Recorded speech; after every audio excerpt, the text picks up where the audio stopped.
Everyone, बहुत बार हमने सुना है भूकंप आने से या फिर बिजली के गिरने से बहुत ज्यादा नुकसान हो जाता है। तो चलिए आज इन प्रोसेसेस को बहुत अच्छे से समझते हैं। तो हेलो एवरीवन, मेरा नाम रीना है। मैं वेलकम करती हूँ आप सभी का इस प्यारे से अमेजिंग से चैनल पर जिसका नाम है अनअकैडमी एवेंजर्स क्लास 6 to 10 और ओपी सीरीज में, क्योंकि अब की बार पढ़ाई होने वाली है ओपी स्टाइल में। और आज हम चैप्टर कवर करने वाले हैं बच्चों सम नेचुरल फिनोमिना। तो चलिए सबसे पहले समझते हैं नेचुरल फिनोमिना से हम क्या समझते हैं और what do we understand by this particular term. तो नेचुरल फिनोमिना का मतलब है बच्चा ऐसे नेचुरल इवेंट्स जो कि नेचर में अपने आप से हैपन हो रहे हैं without any kind of human intervention. हमारा कोई इंटरफेरेंस नहीं है, हमारा कोई रोल नहीं है, नेचर में खुद से हैपन हो रहे हैं। उसके साथ एग्जाम्पल्स अगर आप बात करेंगे तो लाइटनिंग, बिजली का गरजना, भूकंप आना, फ्लड आना, वॉल्केनोज इरप्शन हो सकता है, सुनामी हो सकता है। तो ये सर्टेन एग्जांपल्स मैंने लिखे हैं। तो इस चैप्टर में आप लाइटनिंग और अर्थक्वेक को काफी डिटेल में समझेंगे। ठीक है, लाइटनिंग मतलब बिजली गरजना। ओके, तो ये एक ऐसा ब्राइट फ्लैश ऑफ लाइट है जो हमें थंडरस्टॉर्म, बहुत भारी भरकम तूफान के दौरान हमें देखने को मिलता है। ठीक है, इसमें ह्यूज इलेक्ट्रिक स्पार्क होता है बच्चा, जो कि स्काई के अंदर होता है। और स्काई के अंदर क्यों हो रहा है? क्योंकि मूवमेंट ऑफ चार्जेस का कुछ पर्टिकुलर बहुत बड़ा रोल है। ओके, इसको भी डिटेल में जानेंगे। अब लाइटनिंग क्यों होती है बच्चा? जब भी आपका तूफान आता है, स्टॉर्म आता है, तो एयर रैपिडली मूव करती है, जिसकी वजह से क्लाउड्स आपस में बहुत ज्यादा रब करते हैं और इसके अंदर काफी वाटर ड्रॉपलेट्स हमें देखने को मिलता है। क्लाउड फॉर्मेशन में कुछ आइस के पार्टिकल्स या क्रिस्टल्स हो सकते हैं, वो आपस में कोलाइड करते हैं। कोलाइड की वजह से फ्रिक्शन क्रिएट होता है और फ्रिक्शन की वजह से इलेक्ट्रिक चार्जेस क्लाउड में डेवलप हो जाते हैं। इस पार्ट को भी डिटेल में जानेंगे आगे की स्लाइड्स में। अब इसकी पहले थोड़ी सी हिस्ट्री जान लेते हैं।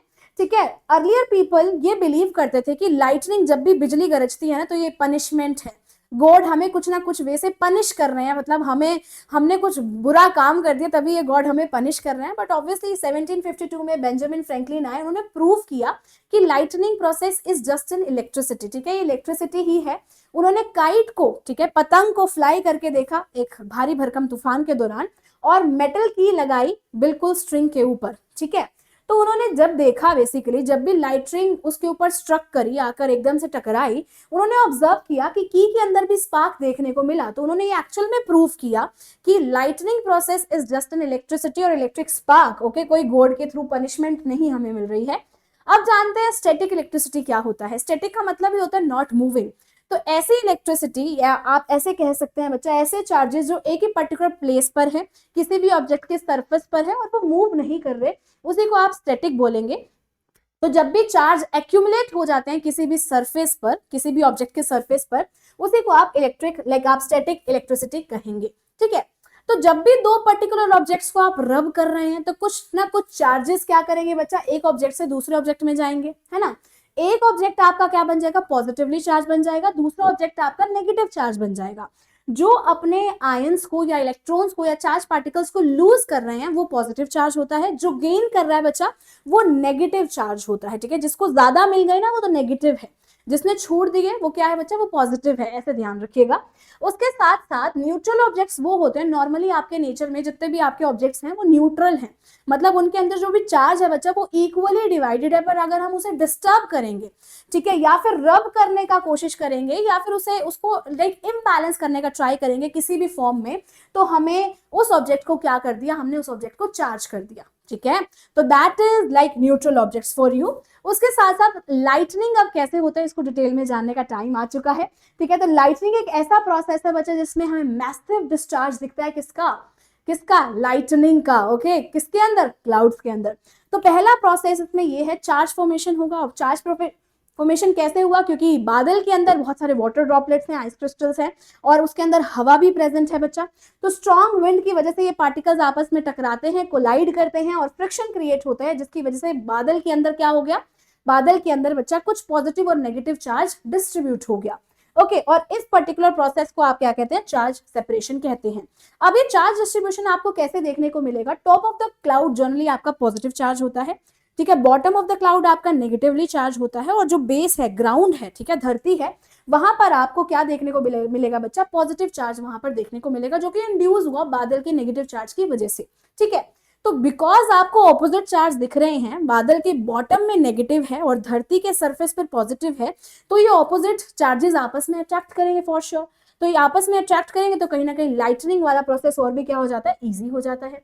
ठीक है। अब एयर जनरली हमें पता है एयर क्या है, इंसुलेटर है, ठीक है। वो अपनी लाइट एनर्जी को या आप सिंपली कह सकते हैं इलेक्ट्रिसिटी को या इलेक्ट्रिक एनर्जी को पास नहीं होने देगी अपने अंदर से।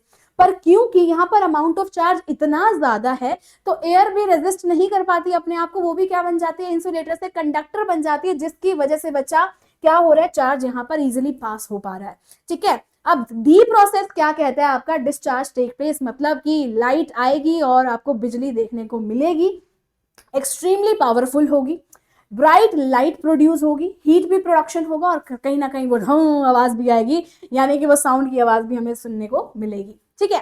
तो कुछ सेफ्टी मेजर्स हमको फॉलो करने हैं। पहला बच्चा ये, अगर आप घर के अंदर है तो घर के अंदर ही रहिए, किसी भी टाइप के इलेक्ट्रिक अप्लायंसेस को टच मत कीजिए, मोबाइल चार्जर्स कंप्यूटर्स इन सबसे दूर रहिए, मेटल पाइप से दूर रहिए, वाटर जितने भी वाटर सोर्सेज हैं उनसे घर से दूर रहिए, लैंडलाइन फोन यूज मत कीजिए, विंडोज डोर से दूर रहिए, और नहाना नहीं है इस टाइम पर, और डेफिनेटली क्योंकि वाटर कंडक्ट करता है इलेक्ट्रिसिटी को। अगर आप आउटडोर हैं, घर के बाहर है, तो फटाफट से बच्चा एक ऐसा एरिया ढूंढना है आपको, ठीक है, जहां पर आपको स्पेसिफिकली कोई बिल्डिंग हो सकती है, कोई कार हो सकती है, कोई भी शेल्टर ढूंढना है बेसिकली, ठीक है। अगर कोई शेल्टर नहीं है तो एक खाली ग्राउंड पर जाकर बैठ जाइए बच्चा, और क्राउच डाउन कर लीजिए, अपने पैरों को थोड़ा सा ऐसे दबा कर नीचे बैठ जाइए, और जितना हो सके अपने पैरों और अपने धरती का जो वो टचिंग पार्ट है वो कम से कम होना चाहिए, ठीक है। स्टे अवे फ्रॉम बड़े बड़े ट्रीज से दूर रहिए, poles, fences, stars, open fields, इन सबसे दूर रहिए, और जितने भी वाटर सोर्सेज है इनसे भी आप लोगों ने दूर रहना है। अब नेक्स्ट आता है लाइटनिंग कंडक्टर। बच्चा ये लाइटनिंग कंडक्टर क्या होता है, लाइटनिंग कंडक्टर एक ऐसा डिवाइस है जिसको इंस्टॉल किया जाता है बड़ी से बड़ी बिल्डिंग में, सो दैट उस पर्टिकुलर बिल्डिंग के अंदर जितने भी आप कह सकते हैं इलेक्ट्रिकल अप्लायंसेज हैं वो खराब ना हो, वो बर्बाद ना हो, किसकी वजह से, बिजली गरजने की वजह से या बिजली के इम्पैक्ट की वजह से, ओके, लाइटनिंग की वजह से। इसको कैसे बिल्ड किया जाता है, इसके दो इंपॉर्टेंट पार्ट्स हैं। एक टॉल पॉइंटेड मेटल रोड आपको यहाँ पर देखने को मिल रहा है, ये टॉल पॉइंटेड मेटल रोड है, ओके। इसको highest point of the building पे फिक्स कर दिया जाता है। उसके बाद ये यूजुअली आपका कॉपर या एल्यूमिनियम का होता है, क्योंकि बच्चा ये मेटल लेना यहाँ पर जरूरी है, क्योंकि metal is a good conductor of electricity, है ना। तो अगर बिजली गिरेगी भी सही बच्चा, तो इस सारी की सारी बिजली को क्या कर लेगा, ट्रांसफर कर देगा, कहां तक, ग्राउंड तक। कैसे ट्रांसफर करेगा, क्योंकि बच्चा ये यहाँ पर मेटल स्ट्रिप आपको देखने को मिल रही है, ठीक है, जो कि प्रॉपरली कहां से कहां तक कनेक्टेड आपको दिख रहा है, पूरे का पूरे ग्राउंड के अंदर तक आपको कनेक्टेड दिख रहा है बच्चा, and definitely buried deep into the earth. तो जितना भी चार्ज ये कलेक्ट करेगा बच्चा वो कहां चला जाएगा, वो डेफिनेटली आपके ग्राउंड के अंदर चला जाएगा। इस घर को सेफ्टी मिल जाएगी, और ये घर के अंदर जितने भी अप्लायंसेज हैं वो भी क्या हो जाएंगे, सेफ हो जाएंगे। तो that is a good way of lightning conductor. ये कैसे वर्क करता है, ऑब्वियसली अगर बिजली गरजेगी बच्चा, वो टॉलेस्ट ऑब्जेक्ट को स्ट्राइक करेगी, है ना, इलेक्ट्रिसिटी कहाँ जाएगी बच्चा, इलेक्ट्रिसिटी फ्लो करेगी, और चार्ज कहाँ पहुंच जाएगा, सारा का सारा अर्थ के अंदर, ऑलराइट। तो इसलिए लाइटनिंग कंडक्टर का बहुत ही अमेजिंग रोल है। उसके साथ साथ इलेक्ट्रोस्कोप एक ऐसी डिवाइस है, एक ऐसा इंस्ट्रूमेंट है जो कि इलेक्ट्रिक चार्ज को क्या करता है बच्चा, डिटेक्ट करता है, ओके। एंड कहीं ना कहीं इसकी कंस्ट्रक्शन करने के लिए हमें मेटल रोड चाहिए, जो कि एक ग्लास जार के अंदर हमने क्या ले ली बच्चा, एक मेटल रोड ले ली। एट द टॉप एक मेटल नोब या मेटल प्लेट ले सकते हैं। बॉटम में आप दो थिन लीव्स ले सकते हैं। पहले के जमाने में यहाँ पर गोल्ड लीव्स का इस्तेमाल होता था, अब आप एल्यूमिनियम लीव्स ले सकते हैं। और इस जार को प्रोटेक्ट करने के लिए ऑब्वियसली हमने क्या लिया, एक ग्लास का ही जार लिया, इस पर्टिकुलर सेटअप को प्रोटेक्ट करने के लिए, है ना। अब जैसे ही पर्टिकुलरली आप किसी भी चार्ज रोड को नियर बाय लेके जाएंगे तो आपको पता चलेगा that this is a charge road, क्योंकि अट्रैक्शन और रिपल्शन आपको देखने को मिलेगा। तो इलेक्ट्रोस्कोप ये डिवाइस है जो बताएगा इस पर्टिकुलर रोड के अंदर ये चार्ज है या फिर ये न्यूट्रल है, ऑलराइट। नेक्स्ट थिंग आती है अर्थक्वेक। अर्थक्वेक एक ऐसा नेचुरल फिनोमिना है जो कि हमें बहुत बार सुनने में आता है, न्यूज में सुनने में आता है, और डेफिनेटली मैंने तो एक्सपीरियंस किया। अगर आपने एक्सपीरियंस किया तो मुझे कमेंट डाउन में जरूर बताना, कमेंट डाउन करके बताना। तो इलेक्ट्रोलाइक आपका जो अर्थक्वेक है बच्चा, ऐसा नेचुरल फिनोमेना जिसमें शेकिंग होती है, बहुत ज्यादा हाई लेवल पर शेकिंग होती है अर्थ के सरफेस पर, जो कि शॉर्ट स्पैन के लिए हमें देखने को मिलता है। और इसमें काफी डिस्टर्बेंस हमें देखने को मिलती है, बहुत ज्यादा आप कह सकते हैं डिवास्टेटिंग एक्सपीरियंस होता है, बिल्कुल घर टूट जाते हैं, ऐसा एक्सपीरियंस होता है। इसमें vibration, shaking, sometimes displacement, building की बिल्डिंग गिर जाती है, डिस्प्लेसमेंट भी हो जाता है आपका सर्टेन बिल्डिंग्स का, ठीक है। लॉस ऑफ लाइफ हमें देखने को मिलता है, प्रॉपर्टी का लॉस हमें देखने को मिलता है, ब्रिजेस हैं, फ्लड आ जाता है, लैंडस्लाइड हो जाती है, इवन सुनामी भी हमें फ्लड की वजह से ही सुनामी भी हमें अर्थक्वेक की वजह से सुनने को मिलता है, ओके। अब इसका कॉज क्या है बच्चों, you are able to see that earth की भी सर्टेन लेयर्स हैं, क्रस्ट, मेंटल, आउटर कोर और इनर कोर, ठीक है। तो अर्थ को हमने सर्टेन लेयर्स में डिवाइड किया है। तो अर्थ की लेयर्स के अंदर कुछ ना कुछ डिस्टर्बेंस होती है, जिसकी वजह से क्या होता है बच्चा, मूवमेंट हमें देखने को मिलती है अर्थ के सरफेस के ऊपर। अब सेस्मिक जोन्स क्या है? सेस्मिक जोन्स में आप सिंपल कहेंगे जो भी आपकी प्लेट्स है, क्योंकि आपका जो प्लैनेट अर्थ है बच्चा वो ऐसे प्रॉपर लीनियर नहीं है, एक जैसा नहीं है, उसमें कुछ कुछ फ्रेगमेंट्स हैं, कुछ कुछ पार्ट्स आप कह सकते हैं, ठीक है। वो एक बिल्कुल प्लेन सरफेस नहीं है, कुछ फ्रेगमेंट्स में डिवाइडेड है, कुछ पार्ट्स में डिवाइडेड है। तो वो पार्ट्स में जब भी मूवमेंट होगी बच्चा तो क्या होगा, हमें देखने को मिलेगा कि ऑब्वियसली कुछ ना कुछ अर्थक्वेक, ठीक है, लाइक नेचुरल तबाही हमें देखने को मिल सकती है, ठीक है। तो जब भी इन प्लेट्स में मूवमेंट होगी, इन फ्रेगमेंट्स में या पीसेस में आप कह सकते हैं, जब भी मूवमेंट होगी तो अर्थक्वेक आएगा बच्चा। तो earthquake are most likely to be occur ऐसे एरियाज में जहां पर इन पीसेस का, इन फ्रेगमेंट्स की बाउंड्रीज है, ठीक है। ये बाउंड्रीज को हम वीक जोन, सेस्मिक जोन या फिर आप सिंपली फोल्ट जोन भी कह सकते हैं। अगर आप अपने इंडिया की बात करें बच्चा, तो इंडिया के अंदर आप देख रहे हो येलो वाले जितने भी जोन है ये सारे लो रिस्क जोन है, ठीक है। पिंक वाले जितने भी जोन है बच्चा ये सारे आपके मॉडरेट रिस्क जोन है, और जो आपको रेड वाले दिख रहे हैं बच्चा वो हाई रिस्क जोन है। जहां पर आपको रेड रेड दिख रहा है ना, ये हाई रिस्क जोन है। और वेरी हाई रिस्क जोन आपके कौन कौन से हैं जो मैं आपको एनसर्कल करके बता रही हूँ, इट इज लाइक मरून वाले, आप देख रहे हो गुजरात का एरिया आपको दिख रहा है, ये ईस्टर्न इंडिया आपको कुछ दिख रहा है कि ये सारे like high, very high risk zone है, ओके। उसके साथ साथ बच्चा रिचर स्केल क्या होता है? रिचर स्केल एक ऐसा स्केल है जो आपको बताता है कि अर्थक्वेक कितनी स्ट्रेंथ से आया था, ओके। अर्थक्वेक कितनी स्ट्रेंथ से आया था। रिचर स्केल में अगर मैग्नीट्यूड या उसकी स्ट्रेंथ मोर देन 7 है तो वो बहुत ज्यादा डिस्ट्रक्टिव होता है, बहुत ज्यादा नुकसान क्रिएट कर देता है, ठीक है। रिचर स्केल कोई ऐसा लीनियर स्केल नहीं है बच्चा, इसमें अगर आपका पर्टिकुलरली 6 आया है नंबर, ठीक है, और नंबर 4 आपको देखने को मिल रहा है, तो 6 बेसिकली 1.5 टाइम्स मोर पावरफुल होगा नंबर 4 से। और अगर एक और भाषा में कहूं बच्चा, तो अर्थक्वेक ऑफ लाइक अगर मैग्नीट्यूड उसका 6 है तो ये 100 टाइम्स मोर पावरफुल होता है अर्थक्वेक ऑफ मैग्नीट्यूड 4 से, ठीक है। तो इट इज टोटली डिपेंडेंट, अगर 7 से ऊपर है तो बहुत ज्यादा हमें डिस्ट्रक्शन देखने को मिलती है। अब इसमें कुछ इंपॉर्टेंट टर्म्स है जो आपको याद रखनी जरूरी है। सबसे पहले सेस्मिक वेव्स क्या है बच्चा? सेस्मिक वेव्स आपकी ऐसी अर्थक्वेक में प्रोड्यूस होती हैं, ऐसी वेव्स अर्थ के सरफेस के अंदर जिनको सेस्मिक वेव्स कहा जाता है। ये वेव ट्रैवल करके जाती है सारी डायरेक्शन में अर्थ के सरफेस पे। और फोकस क्या होता है बच्चा? You are able to see this particular part, this is focus.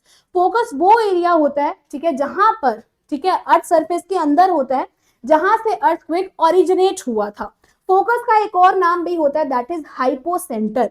और फोकस के ऊपर आपको एक और दिख रहा है, दैट इज एपिसेंटर। एपिसेंटर क्या होता है? एक ऐसा रीजन अर्थ के सरफेस के ऊपर जो कि जस्ट फोकस के ऊपर होगा, और डेफिनेटली हमें यहाँ पर अर्थक्वेक का इंपैक्ट और असर देखने को मिलेगा। आप ये नहीं कहेंगे कि एपिसेंटर से अर्थक्वेक ओरिजिनेट हुआ। अर्थक्वेक आपका कहां से ओरिजिनेट हुआ बच्चा? फोकस से, अर्थ की लेयर्स में ओरिजिनेट हुआ, ठीक है। उसके साथ साथ इसके सेफ्टी मेजर्स आप क्या क्या फॉलो करेंगे? अगर आप घर के अंदर है बच्चा तो किसी टेबल के नीचे छुप जाइए, ठीक है, और लाइक हैवी और टॉल ऑब्जेक्ट से जितना हो सके दूर रहिए। अगर आप बेड के ऊपर हैं तो अपना हेड को कवर कर लीजिए पिल्लो से, उठिएगा मत, ठीक है, हेड को कवर कर लीजिए पिल्लो से। अगर आप आउटडोर हैं बच्चा तो ऐसा प्लेस फाइंड आउट कीजिए जहां पर आसपास कोई टॉल बिल्डिंग ना हो या फिर कोई टॉल ट्रीज ना हो। अगर आप कार के अंदर हैं या बस के अंदर हैं तो ऐसा प्लेस पे नियर बाय सेफ्टी एरिया पे चले जाइए, सेफ प्लेस पे चले जाइए जहां पर कोई टॉल बिल्डिंग्स ना हो, और कार के अंदर ही रहने का ट्राई कीजिए जब तक अर्थक्वेक स्टॉप नहीं होता। इसके साथ साथ बच्चा, that is how we have come to an end of this session. ये पूरा चैप्टर मैंने आपको अच्छे से समझाने का ट्राई किया, तो I hope you like this session. तो प्लीज लाइक कीजिएगा, शेयर कीजिएगा और do subscribe our channel as well. अगर आप चाहते हैं हमारे साथ लाइव में भी जुड़ना, क्योंकि आप लोगों के एग्जाम्स भी नियर बाय आने वाले हैं, तो जरूर जुड़िएगा। ये हमारा टेलीग्राम अपडेट का चैनल है जहां पर हम आपको सारी इन्फॉर्मेशन देते हैं। ये हमारा चैट ग्रुप चैनल है और सेंटर में आपको इंस्टाग्राम हैंडल देखने को मिल रहा है। आपके कुछ भी सजेशन है आप हमें इस ईमेल आईडी पर सेंड कर सकते हैं। तो thank you so much for this wonderful session students. Will meet you soon in the next one for sure. Till then take care of yourself, have a very good day, keep learning, keep smiling and keep studying. Bye bye.